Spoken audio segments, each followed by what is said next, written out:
Hi, everybody. Welcome back to Dave's Math Channel. I'm your host, David Tear. This is my continuing feature on the Math Lovers book. And as it turns out, I'm almost done with this chapter, chapter 7. I've just got two more lessons for this chapter. One on the section I'm doing now on predicate logic. And then I'll have one more next time on Gödel's incompleteness theorem, which I think is a really fascinating theorem in math. Anyway, let's begin with this lesson. So, rules of inference with quantifiers. It turns out there's two useful rules of inference that we can add involving quantifiers. Remember that I talked about three different logical identities I added last time involving quantifiers. This time I'm adding a couple rules of inference. The first one is called instantiation. So this is rule 13, says for all if our assumption is we start with a universally quantified statement for all x p of x, and then we conclude p of a for some particular sentence a. It doesn't matter what a is. It can be anything, because if it's true for all x, it's true for a particular x. That's all it's saying. Rule 14 is called generalization. This is a rule involving the existential quantifier. So we start with a specific statement, like P of A, like Adam is a pervert. I don't know why I thought of that. But then what we would conclude from that is there exists a person who's a pervert. Perverts exist. If there is a person who's a pervert, namely Adam, that means that there are perverts. So anyway, um, so uh, so that's instantiation and generalization. Maybe I should give an example of instantiation. I'm going to do that anyway. So here's the classic example. This is one of Aristotle's original syllogisms. All men are mortal. Socrates is a man, therefore Socrates is mortal. We can actually prove this using predicate logic. And this is the only proof I'm going to give in this book involving predicate logic. I guess you can make some of your own if you want. But we have to translate each of these sentences into math, like we always do. So we're starting with all men are mortal.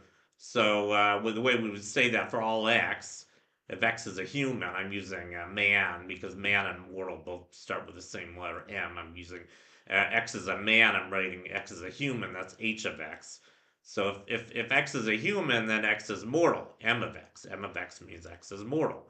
That's the way to write the first sentence symbolically, all men are mortal. The second sentence says Socrates is a man. I'm using a little s to represent Socrates, so that would be capital H sub s. Socrates is a human. And now all we have to do to get the conclusion, I haven't shown you how to do it yet, but we want to conclude that Socrates is mortal, m of s. So how do we do that? Well, we could just use so we first have to write down our first two premises. We always have to do that. And now all we're doing, I guess we have two steps here. The first step is to use Rule 13, which I just showed you.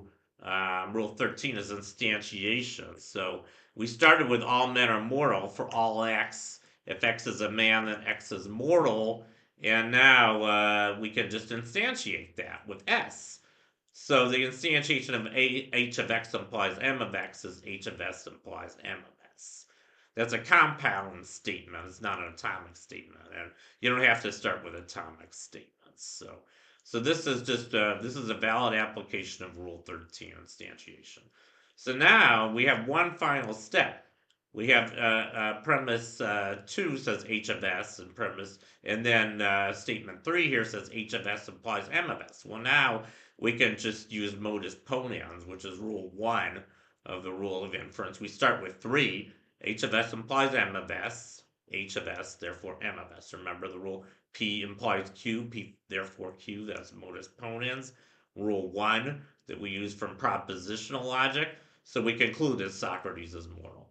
So that is the way to prove in predicate logic Aristotle's syllogism, and you can actually prove all 24 of his syllogisms in predicate logic. I haven't done this myself. Maybe you really want to challenge yourself, you can try that as an exercise. But they're all consequences of predicate logic, classical logic. Um, they were all correct. So Aristotle did a good job with his 24 syllogisms. Anyway, so that completes my video for today.